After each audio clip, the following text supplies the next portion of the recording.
ए भाई सुनो सुनो, क्या बोल रहे हैं? क्या आपको भी अर्थ स्पष्ट करे वाला क्वेश्चन नहीं समझ में आता है कि कैसे लिखेंगे?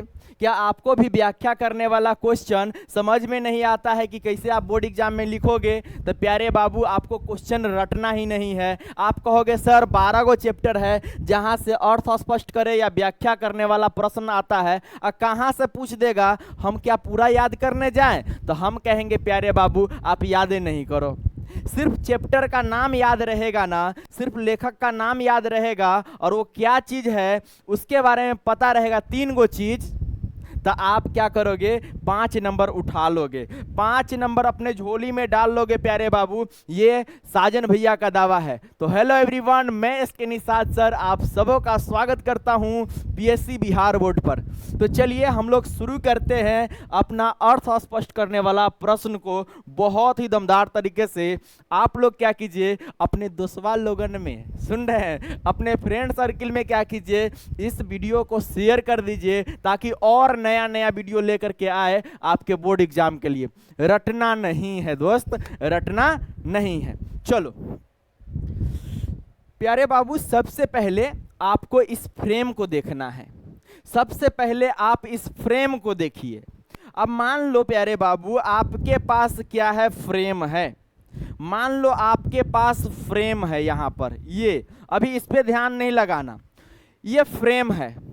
अब इस फ्रेम में क्या करना है, आपको बहुत सारा फोटो दिया गया, बहुत सारा फोटो दिया गया, बहुत सारा फोटो दिया गया, ठीक है।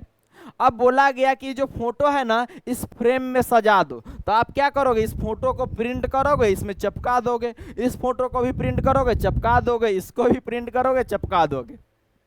मतलब कितना भी फोटो दे दे, आपके पास फ्रेम है तो आप अच्छे से उस फोटो को बना दीजिएगा। उसी तरह से क्या है प्यारे बाबू, ये जो दिख रहा है ना, ये भी फ्रेम है 5 नंबरी क्वेश्चन का। व्याख्या करने वाला प्रश्न कहे, व्याख्या करे या अर्थ स्पष्ट करे या क्या अभिप्राय है, ऐसा क्वेश्चन रहे ना, तो ये फ्रेम याद रखिएगा, आपका क्वेश्चन बन जाएगा। कैसे प्यारे बाबू, हम करते हैं क्लियर, आप लोग शेयर कर दिए होंगे मेरे भाई, ये मुझे आशा है। चलो तो सबसे पहले फ्रेम याद कर लो, ठीक ना।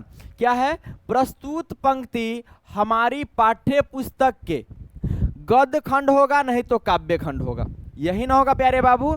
अब देखो, आप गद्य खंड को याद करो ही नहीं, चलो आप गद्य खंड को याद नहीं करो, तो याद क्या रखना है, प्रस्तुत पंक्ति हमारे पाठ्य पुस्तक के, हमारी पाठ्य पुस्तक के काव्य खंड का डैश नामक शीर्षक पाठ से लिया गया है, डैश नामक शीर्षक पाठ से लिया गया है, ठीक ना।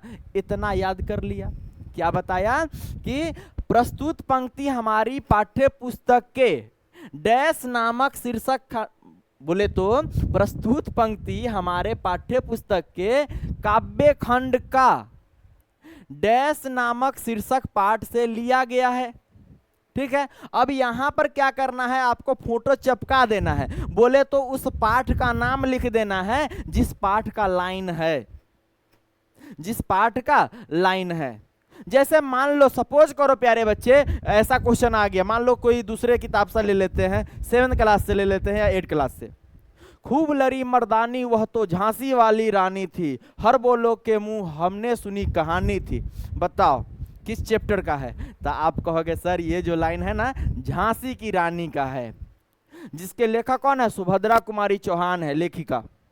तो 2 चीज पता चल गया ना, तो आप आराम से नहीं बना लोगे। तो उसमें लिखते क्या, प्रस्तुत पंक्ति हमारी पाठ्य पुस्तक के काव्य खंड का झांसी की रानी लक्ष्मी बाई, बोले तो सॉरी, क्या, काव्य खंड का झांसी की रानी नामक शीर्षक पाठ से लिया गया है, क्योंकि आपको पाठ का नाम पता हो गया था, ठीक है। यह एक प्रसिद्ध, क्या है, झांसी की रानी क्या है प्यारे बच्चे, तो कविता है। तो इसमें लिख देते क्या, कविता है कि नहीं, कोई बबीता है, इसमें लिख देना कविता, ठीक है। चलो, जिसके रचनाकार, अब देखो प्यारे बच्चे, रचनाकार में यहां डैश रहता, ठीक है, यहां पर लेखक का नाम आप लिख लेते। क्या लिखते बाबू, आप कहते हैं साजन भैया यहां पर ना हम लेखक का नाम लिख देते।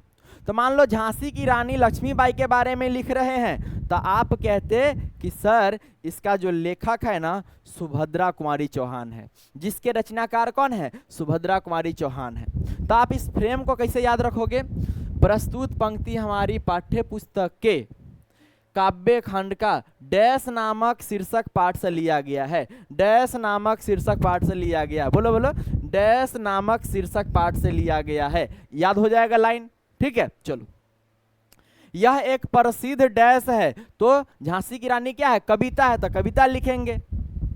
समझ में आ रहा है। चलो, जिसके रचनाकार कौन है, सुभद्रा कुमारी चौहान, तो यहां लेखक का नाम लिख देंगे। वे एक प्रसिद्ध रचनाकार है, भैया कोई भी लेखक है तो किसी न किसी के नजर में वो फेमस होगा ही होगा। हो सकता है आपके नजर में फेमस हो, मेरे नजर में फेमस ना हो, तो आप फेमस लिखोगे, प्रसिद्ध लिखोगे तो कोई गलत नहीं करेगा।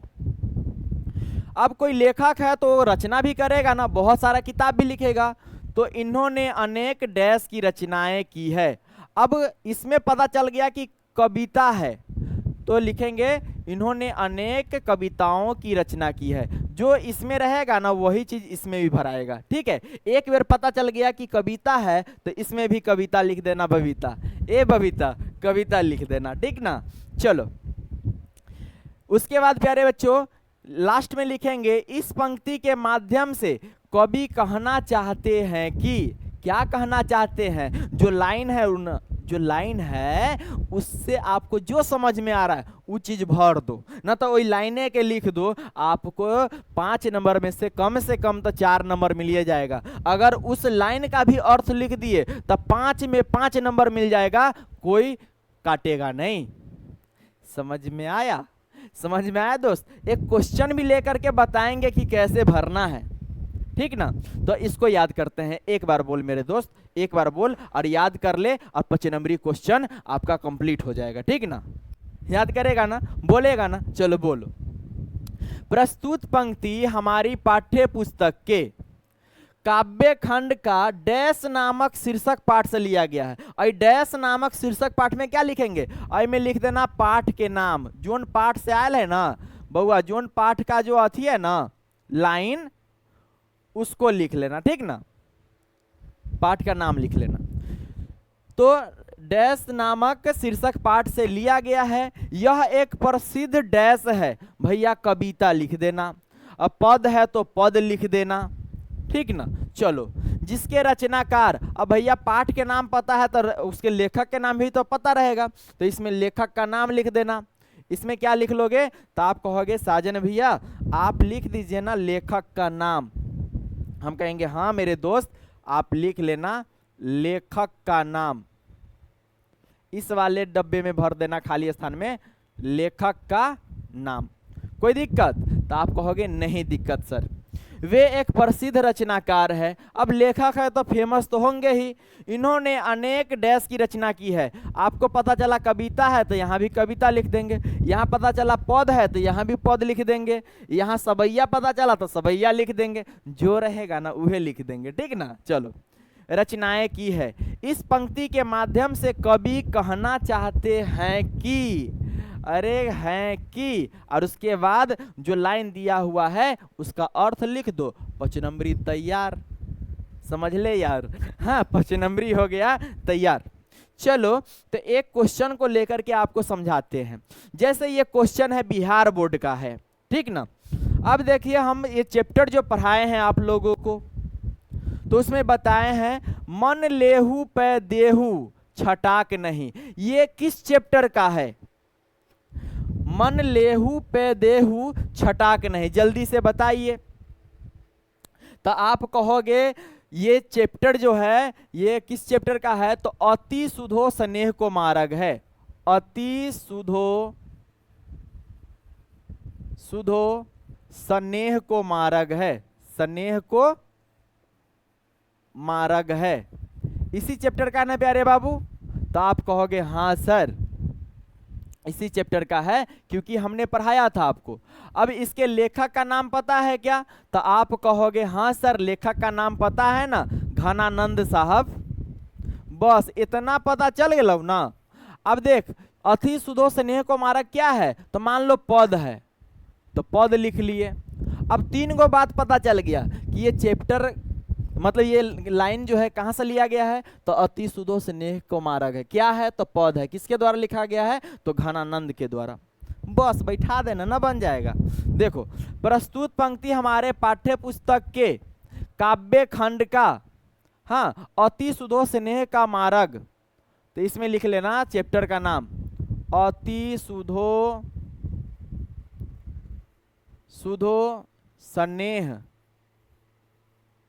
को मार्ग है। मेरे पास जगह नहीं है तो यहां लिख लेते हैं, मार्ग है नामक शीर्षक पाठ से लिया गया है। यह एक प्रसिद्ध क्या है, तो पद है, यह एक प्रसिद्ध पद है, ठीक है। जिसके रचनाकार कौन है, तो घनानंद है, यहाँ पहले से लिखल आ गया है, यहाँ हमको लिखना चाहिए था, ठीक है। वे एक प्रसिद्ध रचनाकार है, इन्होंने अनेक, बोले ना प्रसिद्ध वाला जो है ना वह चीज यहाँ पर लिखा आ जाएगा अनेक वाला में, तो पदों की रचना की है, प्लुरल कर देना, बहुवचन कर देना। इस पंक्ति के माध्यम से कवि कहना चाहते हैं कि अब हमको पता था इस पंक्ति का मतलब तो हम लिख दिए, आपको ना पता है तो वही चीज लिख देना और अपना मन से कुछ बना कर लिख देना, नंबर मिल जाएगा, ठीक ना। ऐसा वीडियो चाहते हैं कि और ट्रिक वाला वीडियो आए और क्वेश्चन के लिए, तो आप पीएससी बिहार बोर्ड को लाइक शेयर एंड सब्सक्राइब करेंगे। और चाहते हैं कि आप हमारे साथ जुड़ करके ऐप पर भी पढ़ें, तो आप पंकज स्टडी सेंटर ऐप को डाउनलोड कर सकते हैं, जिस पर आपको सिर्फ और सिर्फ प्यारे बाबू 499 रुपया में आधार बैच मिल जाएगा, जिसमें क्वालिटी कंटेंट बोले तो पीडीएफ जो है ना बवाल है, जहां पर से प्यारे बच्चे आपके बोर्ड एग्जाम में डायरेक्ट क्वेश्चन आएगा। तो मिलते हैं नेक्स्ट क्लास में, जब तक आप अपना ख्याल रखिए, मम्मी पापा का ख्याल रखिए और तैयारी करते रहिए प्यारे बच्चे। धन्यवाद।